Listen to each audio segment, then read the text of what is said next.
بسم اللہ الرحمن الرحیم۔ السلام علیکم ورحمۃ اللہ وبرکاتہ۔ 7 خوفناک قسم کی آگ کو بجھانے کے 7 طریقے۔ علماء فرماتے ہیں کہ 7 قسم کی آگ 7 طریقوں سے ہی بجھ سکتی ہے۔ نمبر 1، گناہوں کی آگ خالص توبہ کرنے سے بجھائی جاتی ہے۔ نمبر 2، شہوت کی آگ روزے رکھنے سے بجھائی جاتی ہے۔ نمبر 3، ہرس کی آگ قناعت کرنے سے بجھائی جاتی ہے۔ نمبر 4، نظر بد کی آگ عمر صرف کرنے سے بجھائی جاتی ہے۔ نمبر 5، جہالت کی آگ علم سیکھنے سے بجھائی جاتی ہے۔ نمبر 6، غصے کی آگ وضو اور درود پڑھنے سے بجھائی جاتی ہے۔ نمبر 7، غفلت کی آگ اللہ کا ذکر کرنے سے بجھائی جاتی ہے۔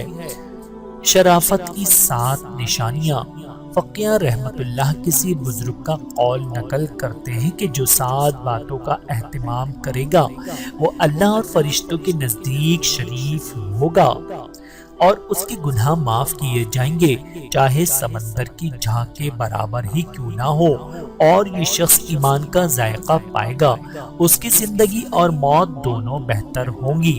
نمبر 1، ہر کام سے پہلے بسم اللہ پڑھنا۔ نمبر 2، ہر کام سے فارغ ہو کر الحمدللہ کہنا۔ نمبر 3، لغو کام یا گناہ کے بعد استغفر اللہ کہنا۔ نمبر 4، مصیبت پر انا للہ و انا الیہ راجعون کہنا۔ نمبر 5، آئندہ کے لیے کوئی بات کہے تو اس کے ساتھ انشاءاللہ کہنا۔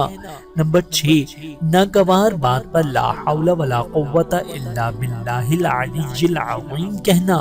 نمبر 7، ہر وقت کلمہ توحید کا ورد رکھنا۔ بحوالہ تنبیہ الغافلین۔ اللہ تعالیٰ سے دعا ہے کہ اللہ تعالیٰ ہم سب کو سمجھنے کی اور عمل کرنے کی توفیق عطا فرمائے۔ آمین ثم آمین۔